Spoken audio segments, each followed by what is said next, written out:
زمین سے 480 فیٹ اونچے 4500 سال پرانے اس پیرامڈ کے اندر ایسا کیا تھا جس کو صرف دیکھنے کے لیے ریسرچرز نے ایک روبوٹک کیمرہ پیرامڈ کے اندر بھیجا۔ ایک جگہ پر آ کر روبوٹک کیمرہ رک گیا کیونکہ اب اس کے سامنے پتھر کا ایک سلیب تھا۔ ریسرچرز کا ماننا تھا کہ اس سلیب کے پیچھے ضرور کوئی ایسا راز چھپا ہے جو پچھلے 4500 سالوں سے دفن ہے۔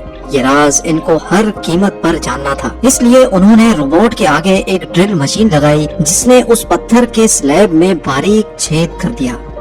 اب اس چھید کے اندر ایک کیمرہ بھیجا گیا جس نے سلیب کے اس پار ایک ایسا منظر دیکھا جو پچھلے 4500 سالوں سے کسی نے بھی نہیں دیکھا تھا۔ میں ٹوٹل 138 اونچے ترین پیرامڈز موجود ہیں جنہوں نے پچھلے ہزاروں سالوں سے درجنوں ارتھکویکس اور کئی خطرناک طوفان کا سامنا کیا، لیکن مجال ہے ان میں سے کوئی ایک بھی ادھر سے ادھر ہوا ہو۔ ان میں سے سب سے اونچا اور بڑا pyramid the great pyramid of Giza کہلاتا ہے اور اس پیرامڈ کی بیس کا ایریا 13 ایکرز ہے، یعنی اس پیرامڈ کے اندر حیرت انگیز طور پہ ایک دو نہیں بلکہ پوری 9 فٹ بال فیلڈز آرام سے فٹ آ سکتی ہیں۔ ایک ایسٹیمیٹ کے حساب سے اس پیرامڈ میں ٹوٹل 23 لاکھ بڑے بڑے پتھروں کا استعمال ہوا، جن میں سے کئی پتھروں کا وزن 50 ٹن بھی تھا۔ اگر اس کے ٹوٹل وزن کا اندازہ لگایا جائے تو اس پیرامڈ کا وزن 60 لاکھ ٹن ہے، جو 12 برج خلیفہ کے وزن کے برابر بنتا ہے۔ لیکن اتنے اونچے اور عالی شان پیرامڈز بنانے کا آخر مقصد کیا تھا؟ ہزاروں سال پہلے جب انسان کے پاس کوئی ٹولز بھی موجود نہیں تھے، تب ان پیرامڈز کی دیواروں کو کیسے انچ بائی انچ لیول کیا گیا؟ کیسے 50 ٹن وزنی پتھروں کو اسکوائر شیپ میں کاٹ کر بغیر کرین کے ہی 480 فیٹ اونچائی تک پہنچایا گیا؟ اور ان کو بنانے میں ایسے کون سے انجینئرز کا ہاتھ تھا جنہوں نے ان پیرامڈز کو ارتھ کوئک پروف کے ساتھ ساتھ ان کی تمام سائڈز کو ایگزیکٹلی 51.5 ڈگری کے اینگل پہ سیٹ کیا؟ یہ سب آپ جان سکیں گے آج کی اس ویڈیو میں۔ تو آئیے شروع کرتے ہیں۔ Challenge number 1۔ کئی صدیوں سے مختلف ریسرچ ٹیمز اس پیرامڈ کی کنسٹرکشن ٹیکنیک جاننے کے لیے سر جوڑ کر بیٹھی تھی کہ آخر اس پیرامڈ کی ہر side exactly north, south, east اور ویسٹ پہ بغیر کمپس کے کیسے سیٹ کی گئی ہوں گی۔ کئی ایکسپرٹس کا ماننا ہے کہ اس ٹائم کے آرکیٹیکٹس نے سب سے پہلے ایسی زمین تلاش کی ہوگی جو لاکھوں ٹن وزنی پتھروں کا وزن جھیل سکے۔ اس کے بعد پولر سٹارز، یعنی وہ ستارے جن کی مدد سے ارتھ کے پولز کا پتہ پڑتا ہے، ان کی مدد سے پیرامڈ کی ہر سائڈ کو مارک کیا گیا۔ نہ کوئی کمپس اور نہ ہی کوئی آپٹیکل انسٹرومنٹ، صرف اس بیسک ٹیکنیک سے ہزاروں سال پہلے اس پیرامڈ کی ڈائریکشن سیٹ کی گئی، اور وہ بھی 0 ایررز کے ساتھ۔ Challenge number 2۔ اگلا چیلنج تھا زمین کو لیول کرنے کا۔ جس 13 ایکڑ کی زمین پر اس پیرامڈ کو بننا تھا، اس کا لیول تھوڑا سا بھی آؤٹ ہوتا تو 23 لاکھ پتھروں کے اس پہاڑ کا کھڑا ہونا بالکل بھی ممکن نہیں تھا۔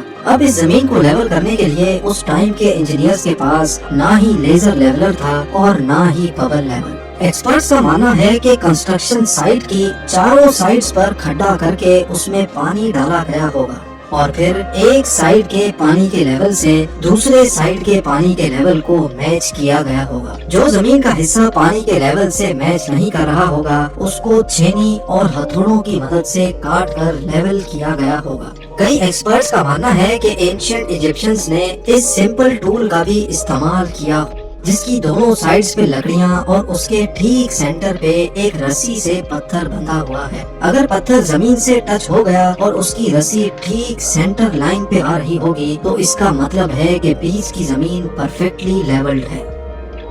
Challenge number 3۔ اب پیرامڈ کنسٹرکشن سائٹ پہ ڈائریکشنز بھی سیٹ تھی، مارکنگز بھی ہو چکی تھیں اور زمین کا لیول بھی سیٹ تھا۔ اب باری تھی کنسٹرکشن سٹارٹ کرنے کی، جس کے لیے لاکھوں ٹن وزنی اور بڑے پتھر ریکوائرڈ تھے۔ لیکن یہ پتھر کاٹنے کے لیے نہ ہی ان کے پاس گرائنڈر تھے اور نہ ہی جیک ہیمرز، لیکن پھر بھی انہوں نے 50 ٹن وزنی پتھر کاٹے بھی اور ان کو اسکوائر یا ریکٹینگل شیپ بھی دیا۔ لیکن آخر کس کی مدد سے؟ جی ہاں، یہی وہ صرف ایک ٹول تھا جس کی مدد سے پتھروں کو کاٹا گیا۔ ایکسپرٹس کا ماننا ہے کہ پیرامڈ کی کنسٹرکشن پہ استعمال ہونے والی چھینی صرف کاپر سے ہی نہیں بنی تھی، کیونکہ ان کو بھی یہ بات معلوم تھی کہ کاپر نرم ہوتا ہے اور پتھر نہیں کاٹ سکتا۔ اس لیے اس میں ایک کیمیکل آرسینک بھی شامل کیا گیا تھا۔ کاپر اور آرسینک سے بنائی جانے والی یہ چینی لکڑیوں کے ہتھوڑوں سے پتھروں پر ٹھوکی جاتی تھی اور کئی گھنٹوں کی محنت کے بعد بڑے بڑے پتھر شیپ میں لائے جاتے تھے۔ Challenge number 4۔ اب چونکہ یہ خاص قسم کا پتھر جس کو آج لائم اسٹون کہا جاتا ہے، اس کی کٹائی پیرامڈ کنسٹرکشن سائٹ گیزا سے 250 کلومیٹر دور ٹورا کے شہر میں ہو رہی تھی۔ اب مسئلہ تھا یہ پتھر گیزا تک ٹرانسپورٹ کرنے کا۔ ہر ایک پتھر 50 ٹن یعنی 50,000 kg کے برابر تھا، جو تقریباً 3 پیسنجر بس کے وزن کے برابر بنتا ہے، اور ایسے 23 لاکھ پتھر صرف ایک پیرامڈ میں استعمال ہونا تھے۔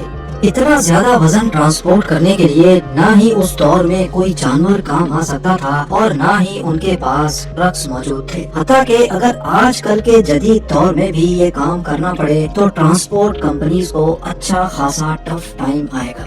حیرت انگیز طور پہ یہ کام ورکرز اور کشتیوں کی مدد سے کیا گیا۔ جی ہاں، ٹورا اور گیزا کے درمیان موجود ریور کا فائدہ اٹھایا گیا اور بڑی بڑی کشتیوں میں پتھر لاد کر پیرامڈ سائٹ پر پہنچائے گئے۔ ایکسپرٹس کا ماننا ہے کہ یہ کام اتنا آسان نہیں تھا۔ شپس میں اتنے بڑے پتھر کی لوڈنگ اور ان لوڈنگ میں کم سے کم بھی 500 مزدوروں کی آرمی ایک ہی وقت میں لگائی گئی ہوگی۔ Challenge number 5۔ جو ایکسپرٹس کی ٹیمز پیرامڈ کی کنسٹرکشن پر ریسرچ کر رہی تھی، ان کو اب اپنے کئی سوالوں کے جواب مل چکے تھے، لیکن ایک بات ان کو ہر وقت ستا رہی تھی کہ لائم اسٹون کٹ بھی گئے، ٹرانسپورٹ بھی ہو گئے اور کنسٹرکشن کے دوران ایک کے اوپر ایک لگنا بھی شروع ہو گئے۔ مسئلہ یہ تھا کہ پتھر اتنی اونچائی تک آخر پہنچائے کیسے گئے ہوں گے۔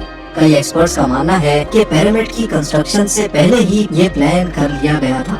یا تو یہ اسپائرل ٹریک کے ذریعے اوپر گئے ہوں گے یا پھر زگ زیگ طریقے سے، لیکن یہ بات تو طے ہے کہ 50,000 kg کے پتھر اوپر مزدوروں کی آرمی کی مدد سے ہی کھینچ کر گئے ہوں گے۔ Challenge number 6۔ بات صرف لاکھوں مزدوروں چینی ہتھوڑے سے لائم اسٹون کاٹنے اور اتنے بڑے پتھروں کو ٹرانسپورٹ کرنے کی ہی نہیں تھی۔ اس پیرامڈ کے اندر کمپارٹمنٹس، ان کے اندر جانے کا راستہ اور کئی چھوٹی چھوٹی سرنگیں بھی بنائی گئی تھی۔ باقی سب چیزیں تو ٹھیک تھی، لیکن ایک چیز ایکسپرٹس کو حیران کر گئی اور وہ یہ تھی کہ اندر کے کمپارٹمنٹس میں جو پتھر استعمال ہوا تھا وہ لائم اسٹون نہیں بلکہ گرینائٹ تھا۔ جی ہاں، گرینائٹ ایک ایسا پتھر ہے جو ڈائمنڈ کے بعد دنیا کا سب سے سخت ترین اسٹون مانا جاتا ہے۔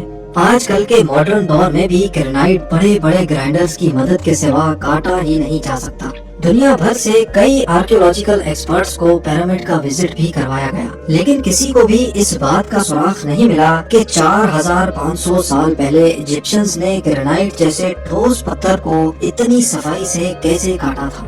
آخرکار کئی سالوں کے بعد ایکسپرٹس نے اس مسٹری کو بھی سالو کر دیا۔ ایجپشنز نے گرینائٹ کو اتنی صفائی سے ایک ایسے آرے سے کاٹا تھا جس کے دانت ہی نہیں تھے۔ جی ہاں، بغیر دانتوں والے اس آرے کے دونوں سائڈوں پر وزن ڈال کر اس کو گرینائٹ پر چلایا جاتا تھا اور بیچ میں بجری ڈالی جاتی تھی۔ ایکسپرٹس کا ماننا ہے کہ اس طریقے سے اتنے بڑے پتھر کو کاٹنے میں 4 مہینوں کا وقت لگ جاتا تھا۔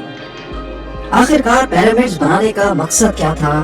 ان پیرامڈز کو بنانے میں کتنے مزدور ایک ہی وقت میں کام کرتے تھے؟ اور روبوٹک کیمرہ نے جب پیرامڈ کے اندر پتھر کے سلیب میں سوراخ کیا تو اس کے اندر وہ کون سا منظر دیکھا گیا جو پچھلے 4500 سالوں سے کسی نے بھی نہیں دیکھا تھا؟ یہ سب اور اس سے بھی زیادہ آپ جان سکیں گے اس ویڈیو کے پارٹ 2 میں۔ آپ لوگوں کے پیار بھرے کامنٹس اور لائکس کا بے حد شکریہ۔ ملتے ہیں ویڈیو کے اگلے شاندار پارٹ میں۔